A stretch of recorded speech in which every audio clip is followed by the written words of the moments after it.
ከተውት ቅሪት አንዳንድ ነገር ነበር በዚያ ውስጥ ይላል። ተቻለ ያ ነው አለቀ። በዚያው በዘመኑ ታይቶ የሚያልፍ ነበር። ይሄ ተአምር የሚባል ነገር በቀደሙት ነብያቶች የአንድም ነብይ ተአምር አሁን ምድር ላይ የሚገኝ ነገር የለም። ይሄ በእጃቸው ላይ ያለ ከሙሳ ወይንም ደግሞ ከነዚያ ከነብያት የተወረሰ ነው የሚሏቸው ውሸት ነው። እንደዛ የሚል ታቦትም በኢስላም በፍጹም የለም። በእጃቸው ላይ ያለው ራሱ እሱም አይደለም። አምላክ አላህ ለአንድ ነብይ ተአምርን ሰጥቶ በዚያው ጊዜ እርሱ እውነተኛ መሆኑን ያረጋግጥበት ዘንድ ያሳያቸዋል እንጂ ዘውታሪ አያደርገውም። ዘውታሪ የሆነ ተአምር የመጣው ለመጨረሻው ዘመን ነቢይ ለነቢ ሰለላሁ ዐለይሂ ወሰለም ቁርአንን ብቻ ነው። ያኒ አያ ኻሊዳ ኡዕጢየ ለነቢ ሰለላሁ ዐለይሂ ወሰለም ዘላለማዊ የሆነ ዘውታሪ የሆነ ተአምር ለነቢ ሰለላሁ ዐለይሂ ወሰለም ተሰጠ። ቁርአን የማይበረዝ የማይሰረዝ የማይደለዝ ለዘላለም ጸንቶ የሚቆይ የሆነን ቃል ሰጣቸው። ማንም ሰው መቶ ሊበርዘውም አይችልም። ቃል በቃል አላህ ይህን ሲናገር ኢና ነሕኑ ነዘልና ዚክረ ወኢና ለሁ ለሓፊዙን አለ። ይህን ቁርአን እኔ ነኝ ያወረድኩት እኔም ነኝ የምጠብቀው አለ። ይህን ሁሉ 1440 ምናምን ዓመት ሲቆይ ጊዜ ቁርአን አንድም ሰው ከሊበርዘው አልቻለም። ይሄ ተአምረኛነቱን ያሳያል። ልክ እንዲሁ ደግሞ አንድ እኮ የህግ መጽሐፍ እንደው ቢወርድ ለዘመኑ ላሉ ሰዎች ሊሰራ ይችላል አይደለ? ወደፊት እየሄደ ይሻሻላል ሁሉ። ቁርአን ግን እንደዚህ አይነት መጽሐፍ አይደለም። እስከ ዘላለም ለሚመጣው ትውልድ ሁሉ ሳሊሑን ሊኩሊ ዘማኒን ወመካን ነው። ይሄ ሌላኛው ተአምሩ ነው። ሌላኛው ተአምሩ ምንድን ነው? ይሄ ቁርአን አላህ እንደተናገረ በቁርአን ላይ ማንኛውም ሰው እንዲቀራውና እንዲሸመድደው አገረዋለሁኝ ብሎ ቃል ገብቷል። ወለቀድ የሰርና ልቁርአን እንዳለ ቁርአንን አገረዋለሁ እንዳለውም የሚገርማችሁ ከቋንቋው ባለቤቶች ከአረበኛ ውጭ የሆኑ የዓለም ህፃናት ተናጋሪዎች እድሜያቸው ገና 10 የማይሞላ ህፃን ልጅ በጭንቅላታቸው ሸምድደው ታገኛላችሁ። ሌላን መጽሐፍ በዚህ እድሜ ደረጃ የሚሸመድድ ሰው ታገኛላችሁ ወይ? ላ አይደለም። ማንም ሰው ሌላን መጽሐፍ ሊሸመድድ አይችልም። ቶች አላረ ነገር ግን ቁርአንን ህፃናት ልጆች ቋንቋውን ተናጋሪ ያልሆኑ ህፃናት አለይሰ ዛሊከ አያ ሚን አያቲላህ፣ ይህ ከአላህ ሱብሓነሁ ወተዓላ ተአምራቶች አይደለም? የዓለም ህፃናት ልጆች አምጥተህ ሰብስበህ በአንድ ቦታ ላይ ቋንቋቸው የማይገናኝ ሀገራቸው የማይገናኝ ከዚህ ከቁርአን ከሆነ ቦታ ብትጀምርላቸው ሁሉም አንድ አይነት በሆነ አቀራ ይቀሩልሃል። ይህ ተአምር አይደለም። እንዲሁም በውስጡ ያሉ ነቢያችን ሰለላሁ ዐለይሂ ወሰለም በዚያቸው ሳዑዲ ምድር ላይ ተቀምጠው ሳሉ ያስተምራሉ። ነገር ግን ዓለም ላይ ያሉ ፍጥረታቶችን ሁሉ የሚገልጽን ቃል መናገራቸው አለይሰ ዛሊከ አያ ሳይሄዱ በዚያ ቦታ ላይ በዚያን ጊዜ ዓለምን የሚዞሩበት ምንም አይነት መሳሪያ ሳይኖራቸው ቦታቻለርን ልክ እንዲሁ ስለሚታዩና ስለማይታዩ ነገራቶች ሁሉ መግለጻቸው፣ ስላፈጣጠራቸው ሁሉ፣ ስለ ፍጥረት አጀማመርና አጨራረስ፣ ስለ ወደፊት የሚሆነውን ሁሉ መናገራቸው ቦታቻለርን وكل ذلك يعتبر آية من آيات الله سبحانه وتعالى ومعجزة خالدة أعطيه النبي عليه الصلاة والسلام. يعني مثلا لو أنا نيام أشي أنا ما أردت شلون لك جاينا ميتار جاينا يا قارة شلون بس ميتار جاينا قد الجيش عليه سمع أشي لك أبلك يا بزونا جروست جابتها ስለዚህ ስለ ሙሳና ስለ አሮን ነግረኸኛል ያለውን ነገር ስለ ጽላቱም እኛ ምን ተቀበለው ኦሬዲ አሳጠን ብለህ ነው እዛ እናንተ ጋር የተገለጸውና ይሁን እሺ ልስማክ ሌላ ጥያቄ ልጠይቅህና እኔ ልጨርስ ሌሎች ይጠይቁ እሺ ጥያቄ ምንድነው እስልምና ወደፊት እንደሚከፋፈል ታምናለህ لا እስልምና አይከፋፈልም አታምንም ለምን አይከፋፈልም እንጂ አላምንማ እሺ አመጣልሃለሁ ጥያቄ የለውም ችግር የለውም አላህ በባህሪው አካል አለው የለው አካል ስትል አካል ማለት እንደሚገለጸው ቁርአን ላይ እንደተገለጸው እጅ እግር ባት በሚለው አንገል ታምናለህ እኮ አካል ስትል ምን ማለት ነው አካል እኮ እጅ እየነገርኩ እኮ ነው እጅ ባት አካል እጅ ምናምን እንደዚህ እንደምንላቸው ነው እንደዛ የሚል ነገር ታምናለህ በአላህ ዘንድ አይዩ ማንኛውም ሰው ከዚህ በኋላ እጅ ብሎ ሲጠይቃችሁ ልጆች እጅ ስትል ምን ማለት ነው በሉት ቀጥታ የራሱን እጅ እያሳየ ነው እንደዚህ እጆቼ እግሮቼ እያለን ይሄን ነው የሚያስበው እንዲህ አይነት አላህ አለው ከተባለ ላ እንዲህ አይነት የለውም በሱ እንዴ ይሄ እኮ የሰው ባህሪ ነው እሱን ይሄ እኮ የሰው ባህሪ ነው የአካል መገለጫ ነው ስለዚህ ለምን ታዲያ ትሸሻለህ የሰው ባህሪ ነው ይሄ ለአላህ ከተገለጸ ደግሞ የለውም ይሄ ማሳየህ እጅ እግር ብለን የምናሳያቸው እንደዚህ ያሉት ነው እንዴት እየተገለጸ እያልኩ እኮ ነው ታምናለህ አንተ አይደለ ማሁን ምን አልኩ መልሶ እስኪ ድገመልኝ ከኔ ጋር ከሆንክ አትመኑት ልጆች ነው ያልኩ ሌላ ምን አለ እያቸው አይደል? ከኔ ጋር አይደለም። ዝም ብሎ ጥያቄውን መረጋገም ነው የሚፈልገው። አታዳምጥ። ትልቅ ሰው ወንድ ልጅ አይደል? አንድ ረጋ ይላል። ቀጥል። እጅ እግር ሲባል ጊዜ ልክ እንዲህ እንደኛ አይነቶች ከሆኑ ሰዎች የሚያስቧቸው ለአንድ አይነት ያለው የክርስቲያኖች አምላክ ነው። በሙስሊሞች ዘንድ ግን በፍጹም የኛ አምላክማ አይደለም። ይሄ ማመን አለብህ። በቁርአን ስለተጻፈ እኮ ነው የጠየቁህ። ስለዚህ ስለ ክርስትና እኮ አይደለም የጠየቁህ። ረጋ በል እሺ። እና ላሳየህ። የኛ አምላክ አይደለም። ያንተ አምላክ ብልት ሁሉ አለው ተገርዘ እና ላሳየህ። ከይቅርታ ጋር ለቃሉ የኔ አይነት ብልት አለው። ያው እኮ ስላንተ እኮ ነው የጠየቀው። ስለኔ ማን ጠየቀ? አንድ ምን አይነት እኛም አንተ የጠየቀው እጆች የት እንዳሉ ላሳየህ ነው። ከርስ ወጥ ተረጋጋ እንጂ አትቀላቅለ። አንተ የጠየቀው የእጅ አይነት እንደኔ አይነት ብዬ ሳሳየህ አዋልከኝና የዚህ አይነት የለም ብዬ ነው የዘጋሁኝ። ያንተ ደግሞ የኔ አይነት እጆች እንዳሉት ላሳየህ ነው። እነሆም ትጸንሻለች ተባለች ድንግል ማርያም፣ ወንድ ልጅንም ትወልጃለች፣ ስሙንም ኢየሱስ ትይዋለች ተባለች። ይህ አካል ኢየሱስ ክርስቶስ አምላክህ ሙሉ የኔ አካሎች ያሉት ነው። ይሄ ነው አምላክ አላህ እስከተባለ ላ ከእኔ ጋር በፍጹም የማይመስል ማንነት ነው ያለው። በቁርአን ላይ ወደ 5 ቦታዎች አላህ ከማናቸውም ጋር አልመስልም ብሎ ራሱ ከማን ጋር እንደማይመሳሰል ዘግቶታል። በሱረቱ ነህል ላይ ምን ይላል? ለምሳሌ አምላካችን አላህ ሱብሓነሁ ወተዓላ ፈላ ተድሪቡ ሊላሂ አልአምሳል፣ ለእኔ ለአምላካችሁ ለአላህ አምሳያ አታድርጉልኝ፣ ማንንም አልመስልም አለ። በሌላ ቦታ ላይ ምን አለ አምላካችን አላህ ሱብሓነሁ ወተዓላ ፈላ ተጅዐሉ ሊላሂ አንዳዳ፣ ለአላህ ቤጤ አታድርጉለት፣ ለእርሱ ቤጤ የሚሆን ማንም የለምና ነው። አያችሁ። በሌላ ቦታ ላይ ምን ይላል? ለይሰ ከሚስሊሂ ሸይኡን ወሁወ ሰሚዑል በሲር ይላል። እኔንም የሚመስል ማንም ነገር የለም ብሎ ዘጋው። ማንም በሚለው ውስጥ እኔ አንተ እንካተታለን። አየህ አይደለ? የፍጥረታት ባህሪ በእርሱ ዘንድ በፍጹም የሉ። ይሄ ያለው ከአንተ አምላክ ዘንድ ነው ያልኩ። ቀጥል። ያ ጥያቄ አለ? እሺ፣ ከላይ ያለው ልጅ ጥያቄ አለ እያልክ ነው። ኢትዮጵያዊ ጥያቄ ምንድን ነው? ሰላም ድል ስታል ሰላም ብያለሁ። መጀመሪያ እሺ፣ ሰላም አይ፣ እንዴት ናችሁ? አለን አልሐምዱሊላህ። እሺ፣ ጥያቄ መጠየቅ እችላለሁ? ይቻላል። ቀጥል። አንተ ስንት አምላክ ታመልካለህ? እሺ፣ አሁን ይሄን መልስና ቀጥታ ደግሞ ወደ አንተ ልገባ ስለሆነ ጨርስ። ጥያቄህን ባንድ ጨርሰሃል? ልመልስ? አይ አልጨረስኩም። ያው አብሮ የሚሄዱ ስላለ ብዬ ነው። አንተ የምታመልከው አምላክ የመጀመሪያ ጥያቄ ልጨርስልሽ። አንተ የምታመልከው አምላክ ስንት ነው? ምናልባት መልስ አንድ ከሆነ ያ የምታመልከው አምላክ የማይችለው ነገርና የሚሳነው ነገር አለ የለም? ሁሉም ማድረግ ይቻላል አይቻለውም የሚለው። መልካም፣ ጨረስክ? ልቀጥል አሁን? መርሐባ። አምላካችን አላህ ሱብሓነሁ ወተዓላ አምላክህ የምታመልከው ስንት ነው ያለው? የማመልከው አምላክ የአላህ ሱብሓነሁ ወተዓላ አንድ ነው። ማስረጃ ቃለ ሱብሓነሁ ወተዓላ ቁል ሁወ አላሁ አሐድ፣ ሙሐመድ ሆይ በል እርሱ አላህ አንድ ነው ይላል። በሌላ ቦታ ላይ ምን ይላል? ወኢላሁኩም ኢላሁ ዋሒድ ላ ኢላሃ ኢላሁ ይላል። አምላካችሁ እኔ አንድ ብቻ ነኝ፣ ከእኔ በስተቀር ሌላ ማንም አምላክ የለም እያለ ይናገራል። ስለዚህ የመጀመሪያው ጥያቄ መልሶ ይሄ ነው። አምላክህ ስንት ነው የሚለው አምላኬ አንድ ነው ያውና በማስረጃ ይሄው ነው። አምላክህ አላህ ሁሉን ነገር በማድረግ ላይ ቻይ ነው ወይ አለ። አዎ ሁሉን ነገር በማድረግ ላይ ቻይ ነው። ማስረጃ ቃለ ሱብሓነሁ ወተዓላ ኢነላሃ ዐላ ኩሊ ሸይኢን ቀዲር፣ እኔ አምላካችሁ አላህ ሁሉን ነገር በማድረግ ላይ ቻይ ነኝ አለ። ስለዚህ ጥያቄዎችን ጨርስ ብዬ እስክጨርስ ድረስ ስላጠበቅኩ ይሄን በአንጻሩ ሌላ ጥያቄ አልጠይቅህም። ይሄን በአንጻሩ ደግሞ አንተ ላይ እንጠይቅህ። ያንኑ ራስህ መልስ። ቆይ አዳምጠህ ቅድም ምንድን ነው ያልኩህ? ሙሉ ጨርስና አልገባህም። ተመልሰልህ አልተመለሰልህም ይባላል። አዳምጠህ አምላክህ ስንት ነው አልከኝ። ለጥያቄው ጥያቄ መልስ አንድ እንደሆነ ቃል በቃል ያሳየው። አምላክህ ቻይ ነው ወይ ያልከኝ? አዎ አምላክ አላህ ሁሉን ነገር በማድረግ ላይ ቻይ ነው ብዬ ቃል በቃል ነገርኩህ። ይሄንን በአንጻሩ አምላክህ ስንት ነው አንተ የምታመልከው? አምላክህ ሁሉን ነገር በማድረግ ላይ ቻይ ነው ወይ? አሁን መልስልኝ አንተ።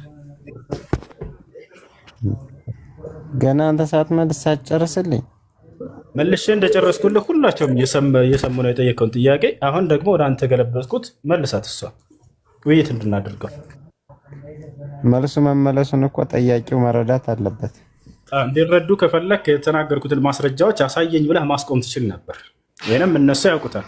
አይ እኔ ማየት እፈልጋለሁ የተናገርከውን መልሱን ካልክ ያው ወጥቼ ላሳየህ። አይ እሱን አይደለም ፈልገው። መልስ አትፈልግም፣ ማስረጃውን አትፈልግም። አሁን ስለዚህ ወደ አንተ መልሶች ግባ። ያን ነው ጥያቄ። አምላክህ ስንት ነው የምታመልከው? አምላክህ ሁሉን ቻይ ነው ወይ? ራስህ የጠየቅከውን መልስ።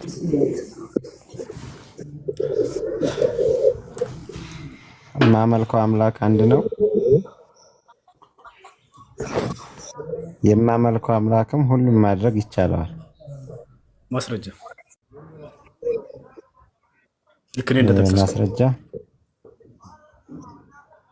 እሺ ስማ እስራኤል አሐዱ ውእቱ እግዚአብሔር አምላክህ፣ እስራኤል ሆይ ስማ አምላክህ እግዚአብሔር አንድ ነው ለሙሴ የነገረው። እዚህ ደግሞ ሉቃስ ወንጌል ደግሞ መላኩ ደግሞ ለድንግል ማርያም ምን ብሏታል? እስመ አልቦ ነገር ዘይሳነው ለእግዚአብሔር፣ ለእግዚአብሔር የሚሳነው ነገር ምንም የለም ብሏት። እሺ አምላክ አንድ ነው ያልከው መንፈስ ቅዱስ። ምክንያቱም አንድ አምላክ የሚለው መጽሐፍ ቅዱስ አብን ብቻ ነው። እስራኤል ሆይ ስማ እግዚአብሔር አምላክህ አንድ ነው። የአንድ አምላክ ማን ነው? አሁን በማስረጃ እንድትጠቅስልኝ። አንድ አምላክ እኔ ነኝ ብሎ አላህ እንደሚናገር አንድ አምላክ መጽሐፍ ቅዱስ ላይ አንድ አምላክ የሚለው እግዚአብሔር ነው። የእግዚአብሔር ማን ነው? አብ ወልድ መንፈስ ቅዱስ ወይንስ አብ ብቻ ነው አንድ አምላክ ብሎ የሚጠቅሰው መጽሐፍ ቅዱስ? አብ ወልድ መንፈስ ቅዱስ። ማስረጃ ያሳየን። አብ ወልድ መንፈስ ቅዱስ አንድ አምላክ ነው የሚል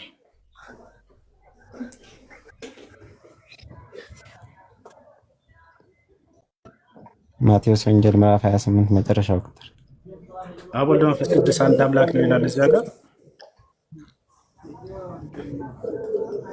በአብ በወልድ በመንፈስ ቅዱስ እያጠመቃችሁ ይላል። እያጠመቃችሁ አለ። አንድ አምላክ ነው የሚል የለማ ሌላ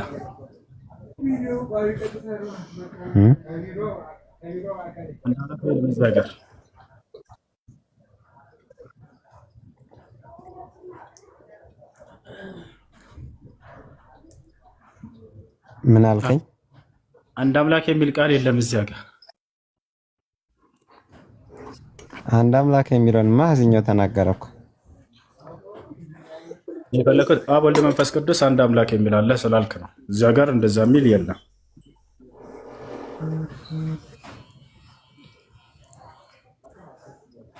አይ በአብ በወልድ በመንፈስ ቅዱስ ስም እያጠመቃችሁ ይላል። ስለዚህ በአብ በወልድ በመንፈስ ቅዱስ ስም እየተጠመቁ የማን ደቀ መዝሙር ይሆናሉ? የአንድ እግዚአብሔር ደቀ መዝሙር ማለት ነው። ጥያቄው አንድ አምላክ የተባለው ማነው ነው? መጽሐፍ ቅዱስ ላይ ማነው? ኢትዮጵያዊ እንደ መጽሐፍ ቅዱስ በቃ ተካዋል መልሰው እኮ አብ ነው ወልድ ነው መንፈስ ቅዱስ ወይንስ ሶስቱም? መጀመሪያ እኮ እንደዚህ አልነበረም የተባለው። የመጀመሪያው መልስ መልሼልሃለሁ። ማን መለስክም? ያው አብ ወልድ አንድ አምላክ የተባለው ማን ነው ስልህ ጊዜ እኔ አንድ አምላክ የተባለው ማን ነው ብትለኝ አላህ ብዬ ብቻ ነው የምጠቅስልህ። ሌላ ሁለትና ሶስትነት የለውም። አንተ ግን አንድ አምላክ የተባለው ማን ነው ስልህ ጊዜ አብ ወልድ መንፈስ ቅዱስ ናቸው አልከኝ። አብ ወልድ መንፈስ ቅዱስ አንድ አምላክ ነው ብለሃል። መጀመሪያ ሌላ አንተ ነው ያመጣው እሱን። እኔ ያልኩህ እግዚአብሔር አልኩህ። ከዛ እግዚአብሔር አብ እግዚአብሔር ወልድ አልከኝ። እኔ እግዚአብሔር አብ እግዚአብሔር ወልድ አላልኩም። አንተ ነህ አብ ወልድ መንፈስ ቅዱስ ያልከኝ። ስለዚህ ሌላ ነገር ያመጣህ አንተ እንጂ ኢትዮጵያዊ አብ ወልድ መንፈስ ቅዱስ አንድ አምላክ ብለህ የምታምነው ማንን ነው ስልህ ጊዜ አብ ወልድ መንፈስ ቅዱስ አልከኝ። እሺ አብ ወልድ መንፈስ ቅዱስ አዳም ተረጋጋል። አብ ወልድ መንፈስ ቅዱስ አንድ አምላክ ነው የሚል ጥቅስ አለ ወይ ስልህ አለ አልከኝ። የቱ ጋር አልኩህ? ማቴዎስ ወንጌል ምዕራፍ 28 ቁጥር 19 ላይ አልከኝ። አነበብኩ እዛ ጋር የለም። እንደሌለ ስታውቅ ጊዜ አላልኩም ብለህ ሸበጠጥክ ጥቅሱ። እሱ አይሆንም። አንድ አምላክ የተባለው መጽሐፍ ቅዱስ ላይ ማን ነው? እሱን ንገረንና ከዛ አንድ አምላክ የተባለው እግዚአብሔር ነው። አብ ወልድ መንፈስ ቅዱስ ነው ብለህ ነበር ቅድም። ለእሱ ማስረጃ የለም አይደለ? አንድ አምላክ የተባለው እግዚአብሔር ነው ብዬ ነግሬሃለሁ መጀመሪያ ስጀምር አይደለ? እግዚአብሔር ማን? እግዚአብሔር ራሱ እግዚአብሔር አብ ነው ወልድ ነው መንፈስ ቅዱስ ወይንስ አብ ብቻ?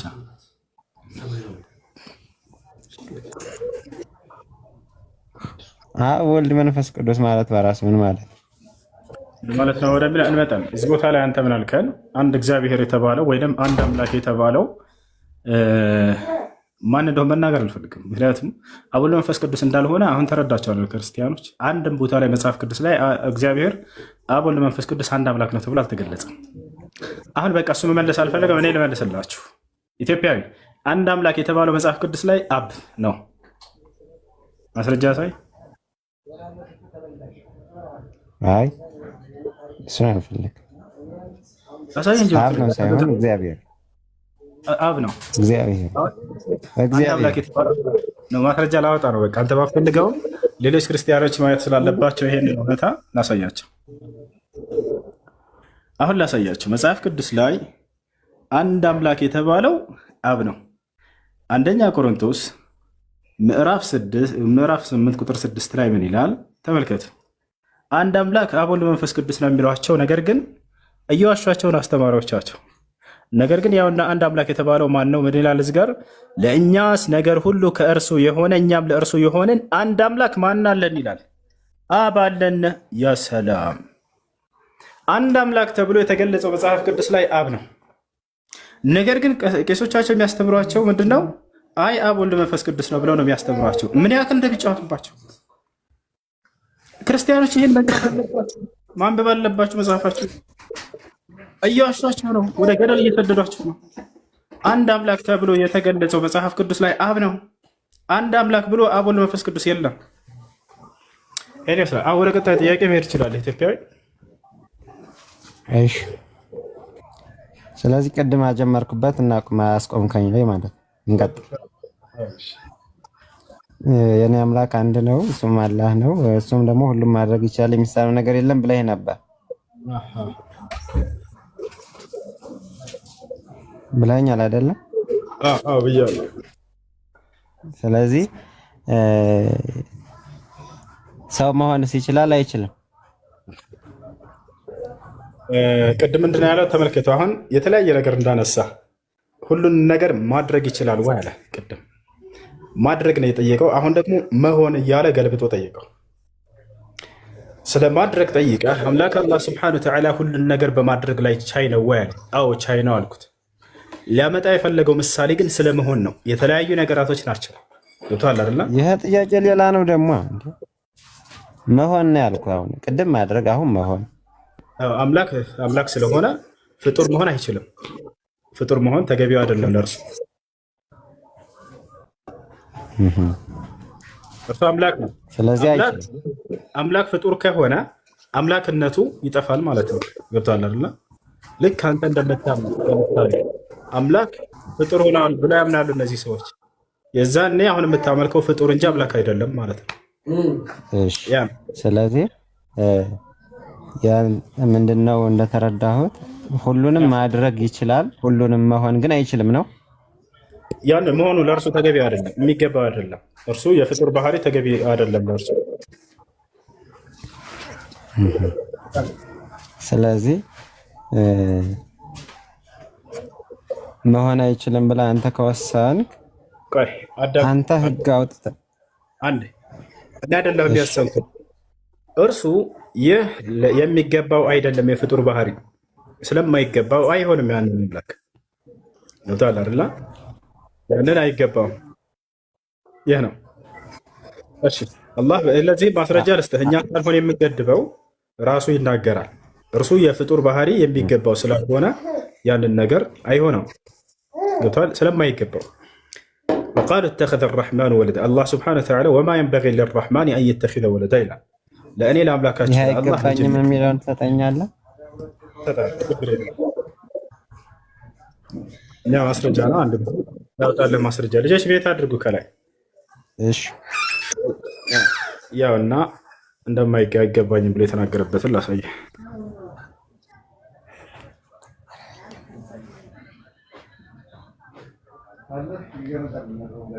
ማን ጋር የሚረብሽ ድምፅ ያለው? አንድ ቤት አድርጉት። እኔ ጋር እኔ ሰላም አይሽ። ምን ይላል እዚህ ቦታ ላይ? አምላክን ልጅ አለው ብለው በተናገሩ ጊዜ ተመልከት። ምን ይላል? መሲሁን የአምላክ ልጅ ነው ብለው ሰዎች በተናገሩ ጊዜ ይሄ በፍጹም ለእኔ የማይገባኝ ነው እያለ የተናገረበትን ላሳየህ። ለአራሕማን ልጅን ያዘ ወይንም ወለደ አሉ። ከባድ መጥፎን ነገር በእርግጥም አመጣችሁ አለ አምላካችን አላህ። ከእርሱም ከንግግራቸው ሰማያት ሊቀደዱ ምድርም ልትሰነጠቅ ጋራዎችም ተንደው ሊወድቁ ይቀርባሉ አለ። ለአረሕማን ልጅ አለው ስላሉ አሁን ከዚህ ይህ በፍጹም ለእርሱ የማይገባው እንደሆነ ሲናገር ምን አለ? ለአረሕማን ልጅን መያዝ አይገባውም ብሎ ተናገረ። አምላክ አላህ ስብሓነሁ ወተዓላ ልጅን መያዝ እንደማይገባው ለእኔ አይገባኝም ብሎ ቃል በቃል ያው ራሱ ይናገራል። ይህን ይመስላል። እሺ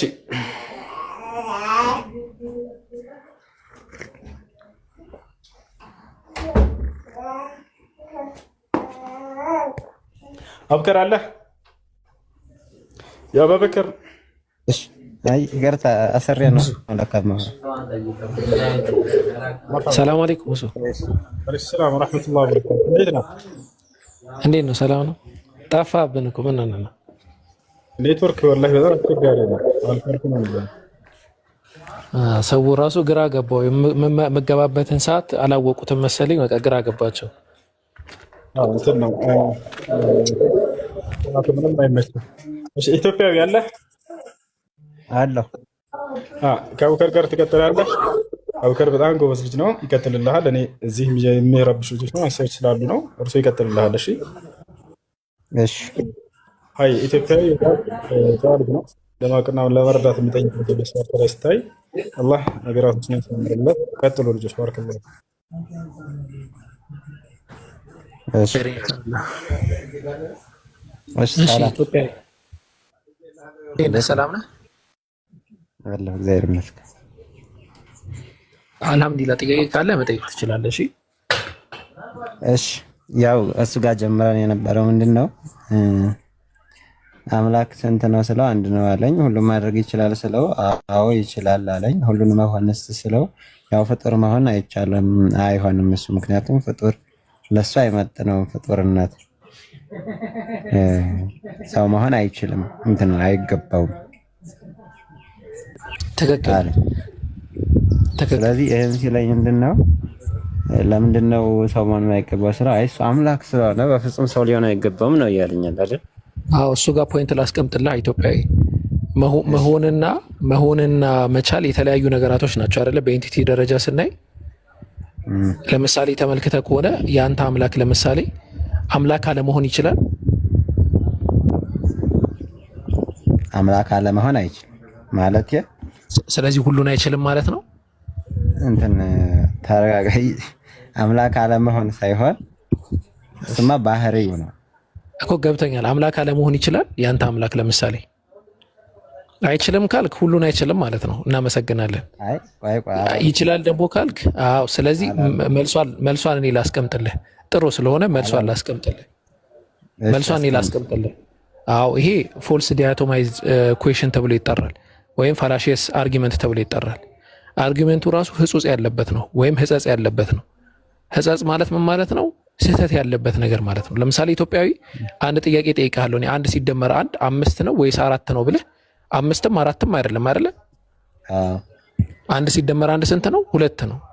ስለዚህ ፎልስ ዲያቶማይዝ ሁለቱም የተናገርከው ነገር ስህተት ነው። ስለዚህ ይችላል ወይስ አይችልም ስልህ ይችላልም አይችልምም አልልም ነው የምትለው። ሶስተኛ አማራጭ አለ። ምን የሚባል ከባህሪው ጋር አይሄድም የሚባል ማለት ነው። ስለዚህ ውሱም ቅድም እንዳነሳው ምንድነው ከአምላክ ባህሪ ጋር የማይሄድ ነገር ስለሆነ እንጂ ከእርሱ መቻልና አለመቻል ጋር የሚሄድ ነገር አይደለም። ለምሳሌ አንተ ኢትዮጵያዊ አፈር መብላት ትችላለህ ወይ ብለህ አዎ ትችላለህ። ትበላለህ ወይ ግን ብለህ አበላም። ምክንያቱም እንዴት አፈር እበላለሁ ትላለህ። ስለዚህ ስለ አምላክ ደግሞ ስናወራ አምላክ ሁሉ በሁሉ ህልው የሆነ ነው፣ ሁሉን የፈጠረ ነው። ፍጡር መሆን ይችላል ወይ ቢባል ሲጀመር ፍጡር አይደለም። ፍጡር መሆን ይችላል ተብሎ የሚጠየቅለት አይደለም። ህጸጽ አለበት ጥያቄው ራሱ ብለን እንመልሰዋለን ማለት ነው። እሺ አመሰግናለሁ። እሺ ሌላ ጥያቄ ካለ መጠየቅ ትችላለህ። አቡኪ ሌላ ጥያቄ ወደኛ እናዙረን ነው። እሺ እንዴት ነህ ጌችዬ? አሞና አለን አልሐምዱሊላህ። እንዴት እናንተ? አለን። ቅድም ውሱን ጠይቄ ነበርና ኦልሬዲ ጫፍጫፉን እንካ አላውቅም በደንብ ወይ ኤክስፕሌን አላደረገልኝም። እሱ ከመለሰልህ እኔ እሺ ዝም ብለህ ጠይቀው እንጂ አይ ያው ነው የተሻለ ነገር ከኔ የማታገኝም ደሴም ነገር ነው የምታገኘው ብዬ ነው ጠይቀው ዝም ብለህ። እሺ ልጨርስ ነው የጀመርኩት። ኦኬ ሶሪ። እሺ ቆይ ኢትዮጵያዊ ካልጨረሰ ኢትዮጵያዊ ጨርስ በቃ። እሺ አሁን ደግሞ የምጠይቀው ስለኛው ማለት ስለ ኦርቶዶክስ መጽሐፍ ነው።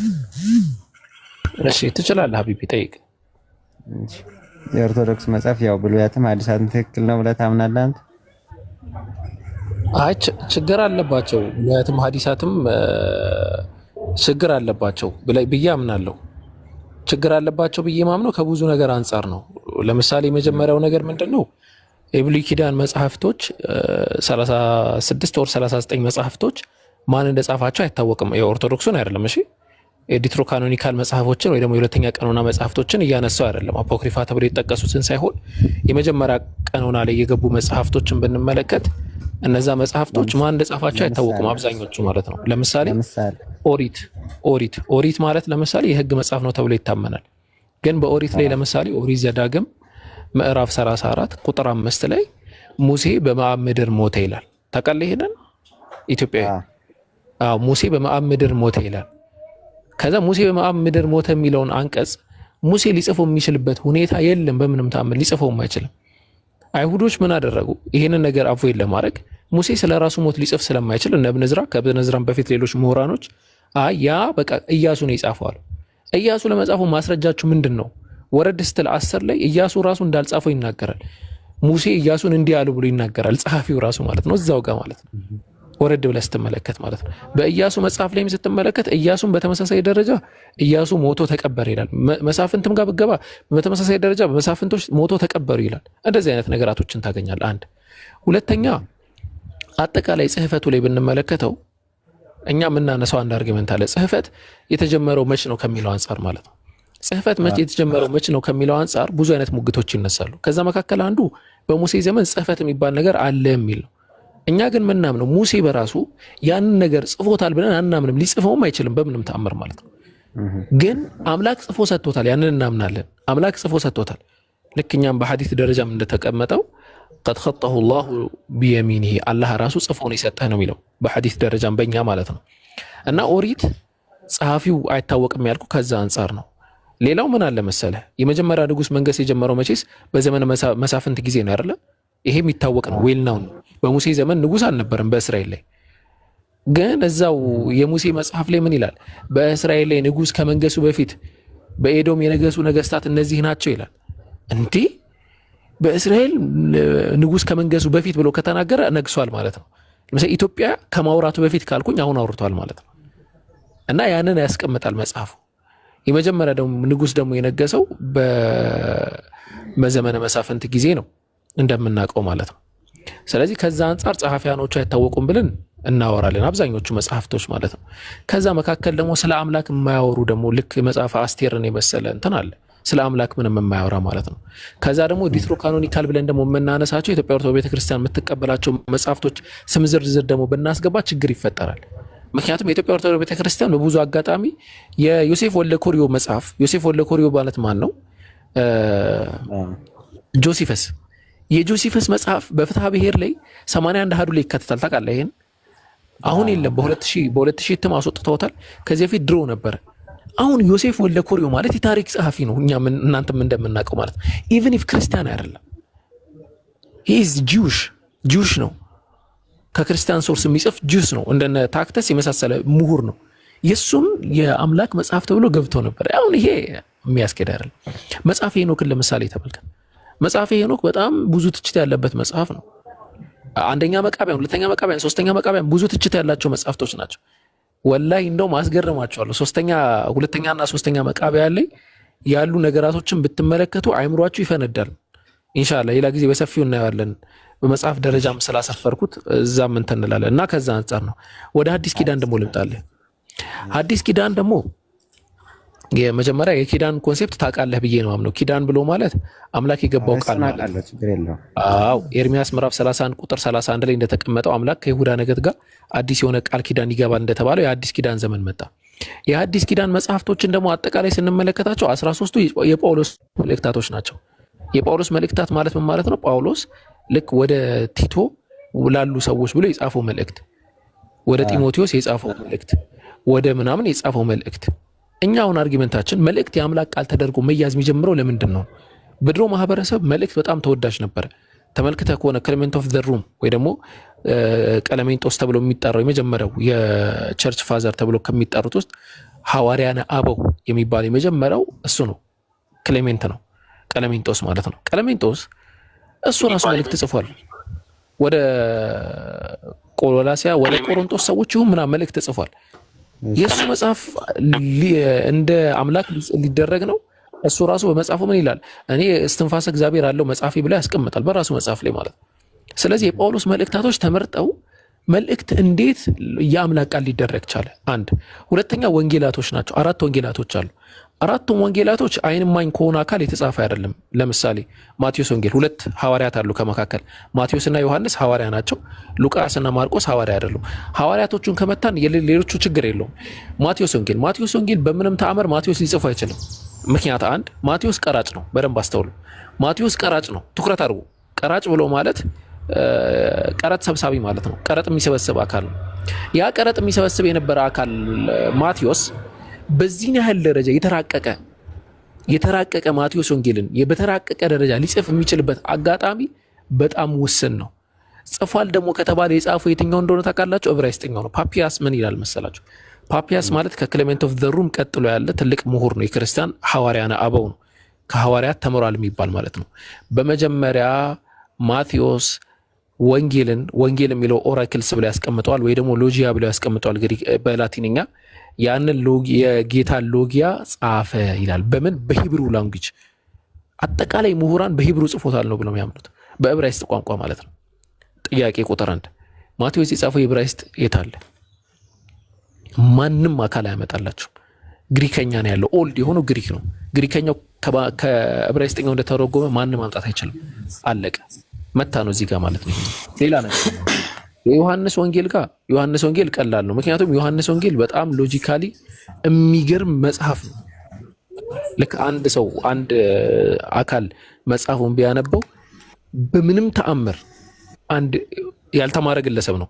ታውቃላችሁ፣ ዮሐንስ ያልተማረ ግለሰብ ነው። ሐዋርያት ሥራ ላይ ተጽፏል። ዮሐንስና ጴጥሮስ ያልተማሩ ግለሰቦች ናቸው፣ ኢሊትሬት ናቸው ብሎ ያስቀምጣቸዋል። አንድ ያልተማረ ግለሰብ እነ ፕሉቶ እነ ሄራክሊተስ ሌሎች ትላልቅ ምሁራኖች የሚናገሩትን የሎጎስን ኮንሴፕት አምጥቶ በምንም ተአምር ሊሞግት አይችልም። በመጀመሪያ ቃል ነበረ፣ ቃልም በእግዚአብሔር ዘንድ ነበረ። ፊሎሶፊካል ነው ቃል የሚለውን ሎጎስ ብሎ ሲያስቀምጠው፣ እኛ ጋር ቃል ሲባል ሊትራል ነው፣ እነሱ ጋር ግን ከባድ ነው ሎጎስ ማለት። ግሪክ አወቃቀሩ ደግሞ በጣም የሚገርም ነው። የግሪክ መርሆችን ተከትሎ ለምሳሌ መጀመሪያውን ኢናርኬን ሆሎጎስ፣ ከዛ ካይ ሆሎጎስ ብሎ ፕሮስቶን ቲዮን ብሎ ዲፋይናይት አርቲክል አስቀምጦ ከዛ ቲዮስ ብሎ አስቀመጠ። ከዛ መጨረሻ ላይ ደግሞ ዲፋይናይት አርቲክል ሳያስገባ ወይ ደግሞ ውስን መስተጻምር ሳያስገባ ሊትራሊ ቲዮስ የሚለውን ምናምን አስገባ። በጣም የሚገርም ውቅር አለው። እና ምሁራኖች መጨረሻ ዲሳይድ ያደረጉት ምንድነው? አንድ ኢሊትሬት የሆነ አሳ የሚያጠምድ አካል፣ አሳ ሲያጠምድ ነው የተገኘው። አሳ የሚያጠምድ አካል በየትኛው መንፈስ ነው ይህንን መጽሐፍ ሊጽፉ የሚችለው? ስለዚህ አይጽፈውም ብለው ዲሳይድ አደረጉ ማለት ነው። እኛም ያንን ነው የምንለው። ከዛ ውጭ ያለው አንደኛ ጴጥሮስ መልእክት፣ ሁለተኛ ጴጥሮስ መልእክት በጣም ዲቤተብል ናቸው። እነሱ እንዳልጻፉት የታወቀ ነው። ሐዋርያት ሥራ ማን እንደጻፈ አይታወቅም። ዕብራውያን ማን እንደጻፈ አይታወቅም። አንደኛ ዮሐንስ መልእክት ምናምን እነሱ በጣም ዲትሮ ካኖኒካል በላቸው። ሪቪሌሽን ኢቨን ዮሐንስ አፈወርቅ ጨምሮበታል። ተገልጦልኛል ብለው የሆነ ሰዓት ላይ በቃ ሁሉም ችግር ያለበት ነው ማለት እና እንደውም በዚህ ዙሪያ ኢንሻአላህ ወደ ረመዳን አካባቢ ላይ አንድ መጽሐፍ ስለሚኖር ይኖረኛል ብዬ አስባለሁ። ኢንሻአላህ እሱን እኔ እሰጥሃለሁ፣ ጋብዛለሁ ኢንሻአላህ። እሺ አሁን የተቀበልካቸው አንድም የለም ነው ወይስ አለ? ችግር አለባቸው። አሁን ሁሉም ችግር አለባቸው ስለ ምን መሰለህ? ትክክለኛ አስተምሮ እኮ የሚያስተምር መጽሐፍ እኮ ይኖራል። ገባ? ትክክለኛ አስተምሮ የሚያስተምር መጽሐፍ ይኖራል። ምንም ችግር የለውም። ለምሳሌ ጳውሎስ በመልእክታቱ ላይ በጣም የሚገራርም ሐሳቦችን ያስቀምጣል። ለምሳሌ ክርስቲያኖች እንዴት ዲቤት ማድረግ እንዳለባቸው ያስቀምጣል። ዲቤት ማለት እንዴት መወያየት እንዳለባቸው፣ ስርዓት ሊሞላባቸው እንደሚገባ፣ በጣም የተረጋጉ መሆን እንደሚገባቸው፣ ጌታን ለመስበክ ብቻ ዓላማቸው እንዲያደርጉ ይናገራል። ብዙ ጴጥሮስን በመልእክቱ ላይ ያስቀምጣል። ጌታን ብቻ በልብህ ቀድስ ምናምን እያለ ብዙ ነገራቶችን ያስቀምጣል። እንደዛ ነገራቶች አሉ። ትክክለኛ የሆነ ነገር እኮ አለ፣ ግን አምላክ ቃል ነው ብለን ልናነሳው አንችልም። ለዛ እንቸገራለን። በቃ ልክ አቡበከር የሆነ መልእክት ጽፎ አሁን በዚህ ዘመን ለምሳሌ ተቸገራችሁ እናንተ እንበል ወደ ቲክቶክ ማህበረሰብ የሆነ መልእክት ጽፌ ይሰጣቸዋለሁ። በቃ መመሪያ ይሆናቸዋል ብዬ ማለት ነው። የአምላክ ቃል ግን አይደለም፣ መልእክት ነው። እሺ፣ ስለዚህ ጳውሎስን ትቀበለዋለህ? ትቀበለዋለህ ስትል ከምን አንፃር? አይ ማለት አሁን እንዳየሁት ከብሉያትም ከሐዲሳትም ብለህ የጳውሎስን ደገፍክ፣ ሌሎችን እኔ አልደገፍካቸውም። ሌሎችን መጻሕፍት ማለት የጳውሎስ መልእክታት አይ ቲንክ አንደኛ ቆሮንቶስና ቆላሲያስ ካልሆነ በቀር እሱ እንደጻፋቸው ይታወቃል። ግን ከአምላክ ተገልጦለት ጽፏል ብዬ ደግሞ አላምንም። ያው በቃ በራሱ በጊዜው የነበረውን ማህበረሰብ እንደውም ስህተት አሰርቷቸዋል ብዬ ነው ማምነው፣ ጳውሎስን ማለት ነው። ግን ጽፏል። ጽሁፉ ላይ ትክክለኛም ስህተትም የሆነ ነገር አለው። ከዛ ውጭ በጣም መሰረታዊና ትልቁ መጽሐፍ እኔ እንደውም ወደፊት ያው ጥናቱን በደንብ አልጨረስኩም እንጂ ኦሪት ሁላ ትክክለኛ ኦሪት የተበረዘው ኦሪት ነው ራሱ ብዬ ማምነው መጽሐፈ ኩፋሌ ነው። መጽሐፈ ኩፋሌ ሊትራሊ የሚገርም መጽሐፍ ነው። በቃ የሚገርም መጽሐፍ ማለት ነው። ያው ወደፊት በደንብ አድርጌ ጥናቴን ስጨርስ ያኔ በልበ ሙሉነት አወራለሁ። አሁን ግን መጽሐፈ ኩፋሌ በጣም የሚገርም መጽሐፍ ነው። ዲትሮካኖኒካል ነው። ዲትሮካኖኒካል ማለት በሁለተኛ ቀኖና ላይ የሚገባ ነው። እና አትናቴዎስ ተቀብለውታል። አይ ቲንክ 70 ሊቃውንት ተቀብለውታል። ቁምራን ዋሻ ላይ የነበረው ዴሲ ስክሮል ላይ አለ።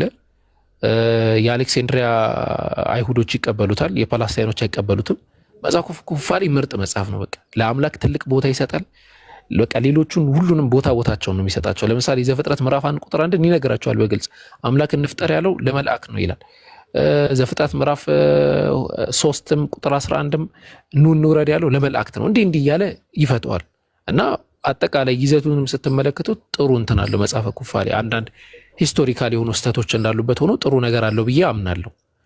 ያው የትኛውን ሞር ትቀበላለህ ካልከኝ ያ ምርጥ መጽሐፈ ኩፋሌ ብዬ አምናለሁ። ከዛ የዳንኤል መጽሐፍ ቤተ ዳንኤልም በጣም ምርጥ መጽሐፍ ነው። እና እንደ እስልምና በነብዩ ዳንኤል እናምናለን። ባይዘው ነብዩ ዳንኤል የሚባል ነብይ እንደነበረ ከዛ መጽሐፍ እንደተሰጠው ብዙ ነገራቶችን እናምናለን በሱ ዙሪያ ማለት ነው። እንትኖችንስ መላእክትንስ እንዴት ነው ተቀበሏቸው? መላእክቶች እኛ ምናምነው ምንድነው ልክ መጽሐፈ ሄኖክ ላይ እንዳለው መላእክቶች ከሰው ልጆች ጋር ይጋባሉ ምናምን ብለና እናምንም። መላእክቶች ረቂቃን ናቸው። ረቂቃን ስንል ምንድነው? ከአምላክ ጋር አምላክን የሚያምፁ አይደሉም መላእክቶች ብለን እናምናለን። ያሱን አላህ ማእመረሁም ወይፈዓሉነ ማ ዩእመሩን ይላል አላህ። አላህ ያዘዛቸውን የሚያምፁ አይደሉም፣ የታዘዙትን ብቻ የሚሰሩ ናቸው ይላል። መላእክቶች እንደዛ ናቸው ብለን ነው የምናምነው። አላህም በምንም ተአምር የሚያምፁ አይደሉም። ያንን እናምናለን እኛ። መላእክትስ የሆነ የሚያቅታቸውና እርስ በርስ የሚረዳዱት የሚተጋገዙት ነገር አለ ብለህ ታምናለህ? እርስ በርስ ይረዳዳሉ አይረዳዱም አላውቅም፣ ግን አላህ ለእያንዳንዳቸው የሰጣቸው ቁድራ አለ ማለት ቢያንስ ከነሱ ከመላእክት አንዱ የወደቀው አይ የለም እኛ ጋር እኮ እሱን እኮ መላእክቶች አያምፁም እኛ ጋር እንደዚህ የወደቀ መላእክት እሱም ዲያብሎስ ነው። ዲያብሎስ መጀመሪያ ሊያስታቸው ሞከረ፣ ከዛ አልተሳካለትም። እኔ ነኝ ፈጣሪያችሁ አላችሁ። ምንድነው ፈጣሪያችሁ ነኝ አላቸው ለመላእክት። ከዛ ገብርኤል አይ እንዳትሰናከሉ ፈጣሪያችን እሱ አይደለም አለ ምናምን የሚሉ ታሪኮች እሱ ኢትዮጵያ ውስጥ ኦርቶዶክስ ቤተክርስቲያን ያለ ነው። እኛ መላእክቶች እንደዛ ናቸው ብለን አናምንም። ሰይጣን ራሱን የቻለ ኢንቲቲ ነው። ሰይጣን ብሎ ማለት ራሱ ግብር ነው። ሰይጣን ለምሳሌ አሁን ይህ ሰይጣን ምናምን ተብሎ ሰው ሲሰደብ አልሰማህም? ይሰደባል። ሰይጣን ምናምን ይባላል። ሰይጣን ሲባል ባህሪ ነው ባህሪው ነው ግብሩ። መጥፎ ነገር ሲሰራ ሰይጣን ትለዋለህ። እና እኛም በመጀመሪያ አላህ ሰው ጂኒና መልአክ የሚባል ፍጡር ፈጥሯል ብለን እናምናለን። ሰው የምንለው ባለው እኛ ነን። ጂኒ ደግሞ ብለን የምንጠራቸው ደግሞ እኛ ማናያቸው እነርሱ የሚያዩን የተለየ የሆነ ብቃት የሰጣቸው እንደኛው የራሳቸው የሆነ ወደታ ህይወት ያላቸው ናቸው። መላእክቶችም ከኛ የተለዩ ናቸው እና ነፃ ፍቃድ የሚባል ነገር የላቸውም። አላህን አያምፁም። ከጅኖች መካከል ደግሞ ኢብሊስ ተብሎ የሚጠራው ዲያብሎስ ማለት ነው።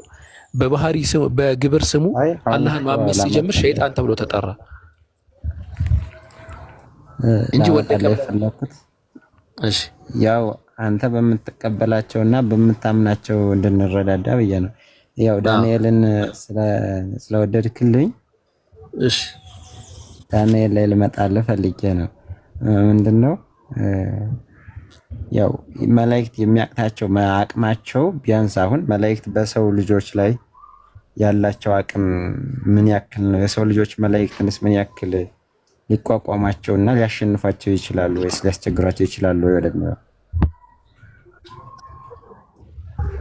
እሱ ለእኔ በጣም ከእንትን በላይ ነው። እኔ መላእክቶች ነው የሰው ልጅና መላእክት የሚገናኝ አይደለም፣ በቁድራ በምንም ምናም ማለት ነው፣ በኃይለኝነት በምንም በማንኛውም ነገር ግን እርስ በርስ ይረዳዳሉ ምናምን ለሚለው እኔ ወላሂ በቁርአንም በሐዲስም እንደዛ የሚባል ነገር ስለማላቅ አላውቅም። እንትን ላይ ግባለኝ አንድ ጊዜ ትንቢተ ዳንኤል ምዕራፍ 10 ሰማን። ትንቢተ ዳንኤል ምዕራፍ 10 ቁጥር 12 ኢትዮጵያ ይሰማል፣ ይገባል። አንድ ሀሳብ ብቻ ለመጨመር ነው። እሺ ሰውና መልአክ ይረዳዳል አይረዳዳም የሚለውን በተመለከተ ባጭሩ መላእክቶች ከአላህ ስብሐነሁ ወተዓላ ትእዛዝ ውጭ ምንም አይነትን ድርጊት በራሳቸው ማድረግ የማይችሉ ናቸው። አምላክ ሲያዛቸው በራሳቸው መተው እንትን ማለት አይችሉም። ነገር ግን አምላክ አላህ ሲያዛቸው ጊዜ ሰዎችን ነብያቶችን እንዲረዱ መተው ይረዳሉ። ቦታቸው አይደል? ለዚህ ማስረጃ አላህ በቁርአን ላይ ይናገራል። ነብያችን ሰለላሁ ዐለይሂ ወሰለም ከአላህ እርዳታ ለምነውት መላእክቶችን እንደላከላቸው ይገልጽልናል። ሱረቱል አንፋል 2ኛው ገጽ የመጀመሪያው አያ ላይ ኢዝ ተስተጊሱነ ረበኩም ፈስተጃበ ለኩም አኒ ሙሚድኩም ቢአልፊን ሚነል መላኢከቲ ሙርዲፊን ይላል። እርዳታን በጠየቃችሁኝ ጊዜ ይላል ነብያችን ሰለላሁ ዐለይሂ ወሰለም ናቸው እርዳታ የጠየቁት አላህን። አንድ የምታደርጉት የሚረብሽ ድምፅ ትንሽ ይረብሸኛል። አንድ ጊዜ ከይቅርታ ጋር እሺና በዚህ እንትን ላይ ነብያችን ሰለላሁ ዐለይሂ ወሰለም በጦርነት ጊዜ በበድር ጦርነት ጊዜ እንዲሁም በኡሁድ ጦርነት ጊዜ በበርካታ ጦርነት ጊዜ ጠላቶች ሊያጠፏቸው ባሉ ጊዜ ነብያችን ሰለላሁ ዐለይሂ ወሰለም አላህን እርዳታ ይጠይቁት ነበር። ማንን ነበር የሚጠይቁት? መልአክን አይደለም፣ አላህን ነው እርዳታ የሚጠይቁት። ኢዝ ተስተጊሱነ ረበኩም ይላል። ኢዝ ጠለብቱም ልእስቲጋሳ ሚነላህ ሱብሓነሁ ወተዓላ ከእኔ ከአምላካችሁ ከአላህ እርዳታን በለመናችሁኝ ጊዜ ይላል። ያን ያደረጉት ማናቸው? ነቢያችን ሰለላሁ ዐለይሂ ወሰለም። የበድር ጦርነት ጊዜ ሰራዊቶች በሺዎች የሚቆጠሩ ነበር ጠላቶች፣ አማኞች ደግሞ 300 ብቻ ነበሩ። ገና ነቢያችን ሰለላሁ ዐለይሂ ወሰለም አስተምሮ በጀመሩበት ጊዜ ማለት ነው። ይህ ጠላትና አማኝ በቁጥር ደረጃም በኃይልም በፍጹም የሚገናኝ አልነበረም በሰዓቱ። ነቢያችን ሰለላሁ ዐለይሂ ወሰለም በዚህ ጊዜ ተንበርክከው አላህን መለመን ጀመሩ። አላሁመ ነስረከ አለዚ ወዐድተኒ እያሉ አምላኬ አላህ ሆይ እረዳሃለሁ ብለህ ቃል የገባህልኝን ዛሬ እፈልጋለሁ እርዳታህን ብለው ጠየቁት። አላህ ወዲያው የቁርአን አንቀጽ አወረደ። ሙሐመድ ሆይ እርዳታ በጠየከኝ ጊዜ እኔ ደግሞ ያንን እሺ ብዬ ተቀብያለሁኝ አላቸው። ፈስተጃበ ለኩም። ታዲያ በምን ረዳቸው ከተባለ በመላእክ አኒ ሙሚድኩም ቢአልፊን ሚነል መላኢከቲ ሙርዲፊን፣ እኔ 1000 የመላእክት ሰራዊቶችን አስከትዬ እንደምልክላችሁ ቃል ገብቼላችኋለሁኝ አለ። ወዲያው እነዚህን ሰራዊት መላእክቶችን አላህ ትእዛዝ ሰጣቸው። ኢዝ ዩሒ ረቡከ ኢለል መላኢካ፣ እኔም ጌታ ወደ መላእክቶች ትእዛዜን ባስተላለፍኩ ጊዜ አለ አኒ መዐኩም ፈሰቢቱ ለዚነ አመኑ፣ መላእክቶቼ ሆይ እኔ ከእናንተ ጋር ነኝ፣ ሂዱና ምድር ላይ እነዚያን ያመኑትን አጽኗቸው ብዬ ትእዛዝ አስተላለፍኩላቸው አለ፣ እንዲረዱ ማለት ነው። ስለዚህ እነዚህ መላእክቶች መረዳዳት የሚባለው በሰውና በመላእክ መካከል ያ ነቢይ አምላክን ይለምናል፣ አምላክ ደግሞ ይሄን መልአክ እንዲረዳ ለሰዎች ይልከዋል። ልክ እንዲሁ በሌላ ጊዜ የኡሁድ ጦርነት ተካሄደ መዲና ላይ። በዚያን ጊዜ ነቢያችን ሰለላሁ ዐለይሂ ወሰለም ሊጎዱ ባሉ ጊዜ መልአኩ ገብርኤልና ሚካኤል ሁላ ተልከዋል። ከቀኝና ከግራቸው ቆመው አብረው ሲረዷቸው ነበር፣ ማንም ሰው ጫፋቸውን እንዳይነካ ማለት ነው። ስለዚህ በጥቅልም ሆነ በተናጥል ማስረጃ ይሄን ይመስላል። መላእክቶች እየመጡ እንዲረዷቸው ያደርግ ነበር አምላክ አላህ ሱብሓነሁ ወተዓላ። ይሄን ይመስላል። እሺ አመሰግናለሁ። እሺ ምንድነው አሁን እንዳጠቃላይ ይሄ የምናወራው እምነት ነው፣ የስምምነትና የሳይንስ ውጤት አይደለም። ስለዚህ እምነትና ሳይንስ ብዙ ጊዜ በጣም የተራራቀ ልዩነት አላቸው። ሳይንስ በሙከራና በማረጋገጥ የሚገኝ ነው። እምነት ሲሆን ደግሞ በማመን የሚገኝ ነው እና እንዳጠቃላይ አሁን ከአቡበከር ጋር እያወራን የነበረው ምንድነው ቢያንስ ለመወያየት እና እየጠቀስን በማስረጃም ለመማማር ከኦርቶዶክስ መጻሕፍት የምትቀበላቸው ወይም ደግሞ ትክክል ናቸው ብላ የምታምንባቸው እያልኩት ነበር። ከዛ መካከል ትንቢተ ዳንኤልን ነው እስካሁን ትክክል ነው ያለኝ። ጳውሎስንም አንዳንድ ሀሳብ ጥሩ የሚመስል ሀሳብ ጽፏል፣ ግን የእሱም ቢሆን ብዙ ችግር አለበት፣ ህዝቡንም እንዲሁም በጊዜው ጎድቷቸዋል ነው ያለኝ ማለት ነው። ስለዚህ በመጀመሪያ ይህንን ያልኩበት ምክንያት ምንድነው? ማስረጃ ለመጥቀስ አንተ የምታምንበትን መጽሐፍ ነው እንጂ የምጠቅስልህ። ለምሳሌ ዮሐንስ ወንጌል ስህተት ነው ብለህ ካመንክ አንድ ጊዜ ማስረጃ አድርጌ ብጠቅሰው ባልጠቅሰው ምንም ትርጉም፣ መርዝ ገዳይ ነው ከተባለ መርዝን ሞክረን እንየው አንየው ምንም ገዳይ ከሆነ ገዳይ ነው ማለት ነው። ስለዚህ የዮሐንስ ወንጌልን አንተ ማታምንበትና ስህተት ነው ብለህ ካመንከው ስህተቱን ነገር ለማስረጃ ለአንተ በጠቅስልህ ጠቀስኩትም አልጠቀስኩትም ትርጉም የለውም ማለት ነው። ለምን ስህተቱን አለ አንዴ። ስለዚህ ከኦርቶዶክስ ቤተክርስቲያን መጻሕፍት ውስጥ አንተ ትክክል ናቸው እነዚህን እኛ የምንጠቀምባቸው ብለን የምታምንባቸውን ስለው ትንቢተ ዳንኤል ብሎኛል። ትንቢተ ዳንኤል በእኛም ዳንኤል የሚባል ነቢይ እንደነበረና መጽሐፍ እንደወረደለት አለ ብሎኛል። ስለዚህ ዳንኤል ላይ ነው የምናወራው፣ ሌላውን አናነሳ። አዳምጥ አንዴ። አቡከር ሙሉ መጽሐፍቱን እያለህ አይደለም ይወጣል አይደል? እኛ ሙስሊሞች ለመጽሐፍ ቅዱስ በጥቅሉ ያለን አመለካከት ለሶስት ይከፈላል። አንደኛ በውስጡ ላይ እውነት አለ ብለን እናምናለን። አንዳንድ እውነቶች አሉ፣ መለኮታዊ ቅሪቶች። ሁለተኛ በውስጡ ላይ ደግሞ ስህተቶች አሉ ብለን እናምናለን። ሶስተኛ እውነት የሚሆኑ ሐሰት የሚሆኑ ያልተገለጹ ነገር ግን እነዚያ የአምላክንም ሆነ የነቢያትን ክብር የማይነኩ እነዚህን ደግሞ ምንም እንትን የለንም በዚህ ነገር ዝም በሉ። ስለዚህ አንድ ሚኒት አድርገው ከይቅርታ ጋር ያ ነው እንጂ ሙሉ መጽሐፍቱ ይሄ ዳንኤልን ሙሉ መጽሐፍቱን እያለ አይደለም አቡበከር። በውስጡ ስላሉት ዳንኤልም ሊሆን ይችላል፣ ማንኛውም መጽሐፍቶች ላይ ሊሆን ይችላል፣ ብሉይ ኪዳን ላይ ሊሆን ይችላል፣ ሁላቸውም ላይ እውነትም ሊኖር ይችላል። ያንን እውነታዎች ለምሳሌ ጥቀስልን ከተባለ የምናምንባቸውና የምንቀበላቸው አሉ በውስጡ። ለምሳሌ አብርሃም፣ ይስሐቅ፣ ያዕቆብ የሚባሉ ጻድቆች ነበሩ ወይ ብለህ ብትጠይቀኝ፣ አዎ እነዚህ ጻድቆች ናቸው። እነ ኖህ፣ እነ ሎጥ፣ እነ ዘከርያስ፣ እነ ዮሐንስ ወይም ያሕያ ይባላል በኛ፣ ማርያም፣ እነዚህ ሁሉ ጻድቆች ናቸው ወይ ብለህ ብትጠይቀኝ፣ አዎ እነዚህ ምርጥ የሆኑ ጻድቆች ናቸው። አላህ የመረጥኳቸው ምርጦቼ ብሎ ነው የሚገልጻቸው። ማርያም ንጽሕት ተብላ በቁርአን ላይ ተገልጻለች። ከዓለማት ሴቶች ሁሉ የተለየች ምርጥ ሴት ተብላ ተገልጻለች። ይሄ ቃል አለ ወይ መጽሐፍ ቅዱስ ላይ? አላ እውነት ነው ወይ ይሄ ቃል ብትለኝ እዚች ያለችው አዎ እውነት ነው። ማርያም በድንግልናዋ ወልዳለች የሚል ቃል አላህ ሱብሓነሁ ወተዓላ ማንም ወንድ ያልነካት ማንም ወንድ ሳይነካት የወለደች ብቸኛዋ ሴት ብሎ ገልጿታል። ይሄ ትክክል ነው። ገብርኤል፣ ሚካኤል የሚባሉ መላእክቶች አሉ ወይ ብለህ ብትጠይቀኝ መጽሐፍ ቅዱስ ላይ እንዳለው አዎ ገብርኤል እና ሚካኤል የሚባሉ ታላላቅ መላእክቶች አሉ።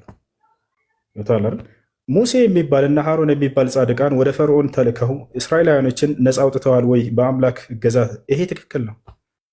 እነዚህ አሁን የምነግርህ ሁሉ ትክክል ናቸው ተብሎ የተነገሩን አላህ በቁርአን ላይ ሲናገር ስላለፉት መጽሐፍቶች በሶስት መንገድ ነው የሚናገረው። አንደኛ ያለፈውን እውነታ በውስጡ ያለውን የሚያረጋግጥ ብሎ ይገልጸዋል። ሙሰድቀን ሊማ በይነ የደይህ ይላል።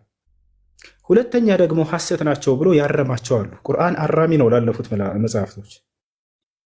ለምሳሌ ምን ምን ከተባለ በቁርአን ላይ የተጠቀሱ በዚያ ላይ ስህተት ተብሎ የተነገሩ መጽሐፍቶቻቸው ላይ ያሉ እነዚህ ለምሳሌ ላንሳለህ።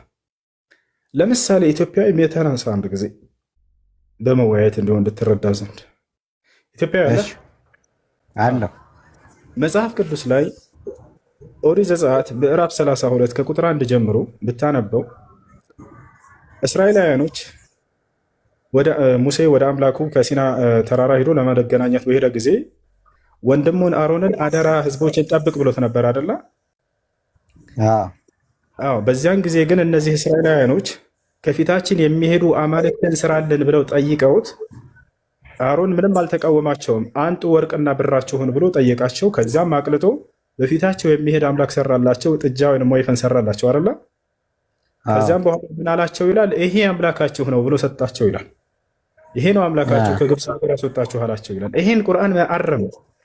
ቁርአን ምን አለ ከተባለ ያን ጣዖት የሰራላቸው ሃሮን አይደለም። ሃሮን እንዳውም ገስጿቸዋል። ተው አምላካችሁን አላህን አትካዱ ብሎ ገስጿቸዋል። ወለቀድ ቃለ ለሁም ሃሩን ሚን ቀብል ያ ቀውም ኢነማ ፉቲንቱም ቢህ ወኢነ ረበኩም ረሕማን፣ ጌታችሁ አላህ ነው፣ ተው ይሄንን ጣዖት አታምልኩ ብሎ ከልክሏቸዋል ይላል። ያን ወይፈኑን ማን የሰራላቸው ብሎ አላህ ተናገረ፣ አረመው። ሳሚሪ የተባለ ሰው ነው የሰራው አለ። ይባል አይደለ? ፈአኽረጀ ለሁም ሳሚሪ እያለ ሳሚሪ የተባለም ሰው ይሄን የወይፈን ጣዖት ሰርቶ አወጣላቸው እያለ ይሄንን አረመው አምላክ አላህ ሱብሓነሁ ወተዓላ። ሌላ ምሳሌ ልስጥህ። ለምሳሌ ልክ እንዲሁ በሌላ ቦታ ላይ ኢስሐቅ ማየት የተሳነው ነበር አይደለ?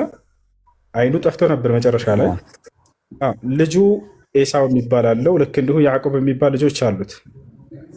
በዚህ ጊዜ ያዕቆብ አባቱን ሸውዶታል። ምን አድርጎ ከተባለ ባርከኝ ብሎ ሂዶ ይጠይቀዋል ይላል መጽሐፍ ቅዱስ ላይ። ከዛ ማነው ታሪኩን ስለምናውቀው ወደ ዋናው ሀሳብ ነገሩን ለማሳጠር ዋናው ሀሳብ እኮ ነው እየነገርኩህ ያለሁት። እስልምና ለመጽሐፍ ቅዱስ ያለውን አመለካከት ነው። የመጀመሪያው ምንድነው? በውስጡ ያሉ እውነታቸውን ያረጋግጣል ብዬ ለናሙናነት ያክል እየጠቀስኩኝ። ሁለተኛ ደግሞ አሁን የሚያርማቸውን ስህተቶች ብሎ የገለጻቸውን እንደ ምሳሌ እየሰጠሁ ነው። ወይንስ ላቋርጠው? አንዱ ምሳሌ ይበቃል። ባህሩን ላይ እየዋሸው ወይንም የተሳሳተ ነው። በቃ አንዱን ብቻ እንያዝ። ዝም ብለህ ለምሳሌ ወይ ዮሐንስን ወይ ጳውሎስን እንያዝ አንዳቸው ወይ አይ በቃ እና ይሄን ይመስላል። እና ሶስት አይነት አመለካከት አለ። አንደኛ በውስጡ ያሉ እውነታቸውን ያረጋግጣል። ሁለተኛ በውስጡ ያሉ ሐሰቶችን ደግሞ ያርማቸዋል።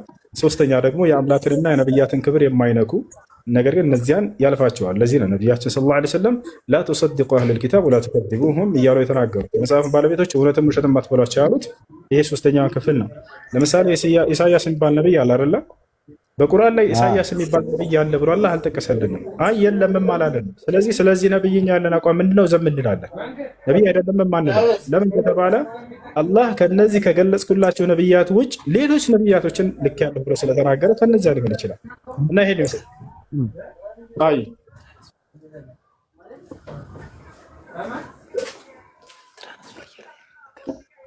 እሺ፣ ኢትዮጵያ ይቀጥል። እሺ እኛ አሁን ያን ግለሰብ እየተቀበልን አይደለም። እሺ ኢትዮጵያ ያን ግለሰብ እየተቀበልን ለምሳሌ አንድ ኢትዮጵያ አንድ እስኪመልስላ አዳምጥሽ። ያንን ግለሰቡን ስለመቀበል በተመለከተ ነቢያቶች ተብለው ስማቸው የተጠቀሱትን እኛ እናስተባብላቸውም። ያን ግለሰብ በደንብ እቀበለዋለሁኝ። ያን ነቢይ መሆኑን እውነተኛ ከአምላክ ዘንድ የተላከ መሆኑን የእርሱ መጽሐፍ ነው ተብሎ ወደ እርሱ የተጠጋውን መጽሐፍ ግን እመረምረዋለሁ። በስንት መንገድ ከተባለ በሶስቱ መንገድ፣ ቅድም በገለጽኩልህ ባጭሩ ማለት ነው። ለናሙናነት ያክል ዳንኤል የሚባል ነቢይ አለ ወይ ከተባለ አዎ ዳንኤል የሚባል ነቢይ አለ። ይሄን ነቢይ ትቀበለዋለህ ወይ? አዎ በደንብ እቀበለዋለሁ ነቢይነቱን። ወደ እርሱ የተጠጋውን መጽሐፍ ግን መጽሐፍ ቅዱስ ላይ የሚገኘውን ምን ትላለህ? በእርሱ ላይ ያለህ አመለካከት ምንድን ነው ከተባለ ለሶስት ከፍለን እናየዋለን። እንዳልኩህ ቅድም እንደነገርኩህ ነው። በውስጡ እውነት ሊኖር ይችላል፣ ሐሰትም ሊኖር ይችላል። በውስጡ ደግሞ የአምላክንም የነቢያትንም ክብር የማይነካ የሆነ ቃል ሊኖር ይችላል ብለን ያንን እናያለን። ለሶስት ማለት ነው። ገብቶሃል? ልክ እንዲሁ አብርሃም ቅድም ለናሙና እንደጠቀስኩልህ፣ ኢስሐቅ፣ ያዕቆብ፣ ዮሴፍ እነዚህ ሁሉ ጻድቃኖች ናቸው። ገብቶሃል? ነገር ግን ወደ እነዚህ አካሎች የተጠጋ ንግግር ካለ ከቁርአን ጋር የሚስማማ እውነታ ከሆነ ያንን እንቀበለዋለን። ከቁርአን ጋር የሚጋጭ ወይንም ደግሞ የአምላክን የነቢያትን ክብር የሚነካ ከሆነ ያን ነገር በፍጹም አንቀበለውም ነው።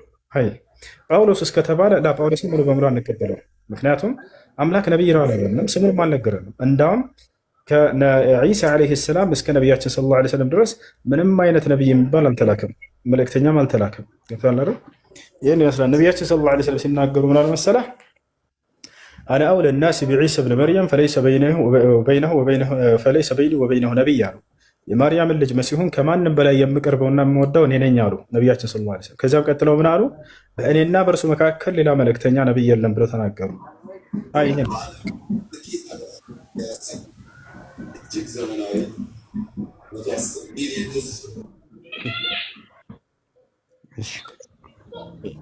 ለነበረኝ ጊዜ አመሰግናለሁ። ሌላ ጊዜ